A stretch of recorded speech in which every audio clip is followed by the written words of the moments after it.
Hello everyone, welcome to the investor presentation of PG Electroplast. So let me share the screen with you all. So today we'll be going through the fundamental analysis of a electronic manufacturing services provider. So basically they are contract manufacturers. They have the manufacturing plants and the original equipment manufacturer or the original design manufacturers do give them contract to produce their own product. They just white label it, and then after that the OEMs use it for their own branding and marketing purposes. So this is going to be a microcap stock, but it is in a sector where very large companies are going to emerge in the next 10-20 years. So let's have a look at the company. So these companies are generally working on a very thin wafer margin. Generally, they have a net profit margins in the range of 2-3%, and that too after evolving and having certain scale. Initially, all the costs do come up front. We'll look all of those things into the when we go through the fundamental financials of the company. So PG Electroplast is a contract manufacturer. It has the end-to-end solution capability from product design to product assembly. Means they are going to be designing, they are going to be manufacturing, and ultimately they will also assemble the product for the manufacturer. So they do provide services both to OEM and ODM, and they have very reputed clients who have been relying on them from very long. So they also have around 8 manufacturing facilities, which are mainly located in the northern areas and the western areas.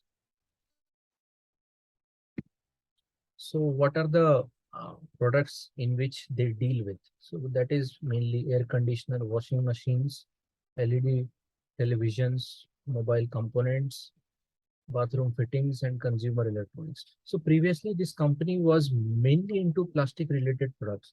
Then they transformed themselves into air coolers, and then now they are also introducing products which are that is air conditioners.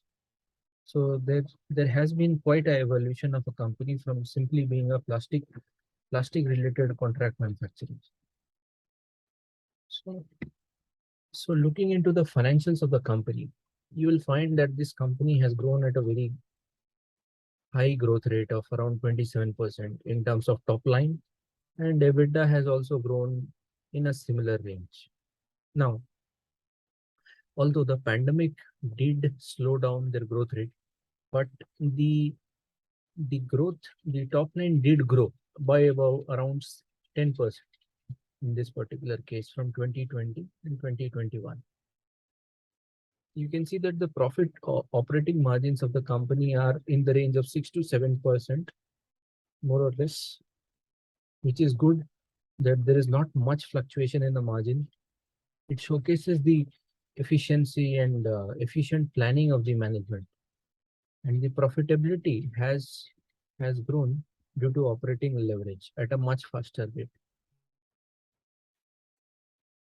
Now the key ratios, obviously the absolute numbers don't give a better sense, but if we look at the key ratios, operating margins are stable in the range of 6 to 7%.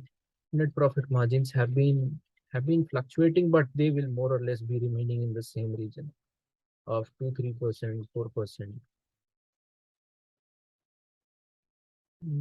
This company is a bit capital intensive, working capital intensive. You can see that the days sales outstanding, meaning the trade receivables, are around 70 days, and the inventory for FY22 was of 118 days. So basically, this company keeps an inventory of 4 months and takes 70 days, means 2.5 2 months, more than 2 months, to get the payment from its customers. So basically 4 to 6 months, 6 months of working capital is stuck. the return on capital of the business is moderate. So generally, this is a very important thing that very few people understand. That most people just simply blindly copying Buffett or other Western investors do try to find out companies which have very high ROE, ROCs. But the problem in those companies is that they don't have a reinvestment capability. So for a growth investors, or if you want your company capital to compound in a very um, in a astronomical rate or high growth rate, then it is better for the company to generate a bit less return on capital of around 15-18%, but having the capability or long runway of growth in order to redeploy the same capital into its own business. That is much more beneficial for us passive investors. Now, the company is into focus because it has given a very good guidance for the upcoming FY23. So what they're basically saying is that they will grow their top line to around 1800 crores, which is around 64% higher than FY22. And profit will also be growing in the similar range, 69%. Now this is a big jump, big jump from around 1000 some crore rupees to 1800 crore rupees. Now, most of these growth will be coming from the washing machine, RAC, and coolers. The capex guidance for by the company for FY23 will be in the range of around 130 to 140 crore rupees, which will mainly be going into the room AC and the washing machine um, production enhancement.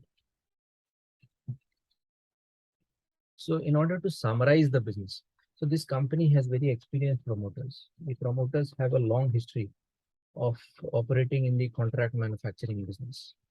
It's a very scalable business with multiple competitors who have demonstrated scalability, like Dixon, Amber, Sirma, etc., which have had very high growth in the past.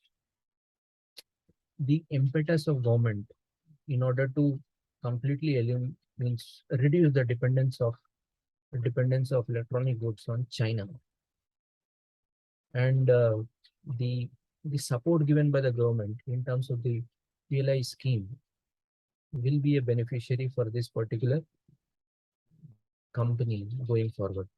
Now, many people might have in mind that is it not possible that the OEMs, why don't they do manufacture themselves? First and foremost, the OEMs have to depend on the contract manufacturers in order to obtain scale, mm, and to integrate their own in their own ecosystem.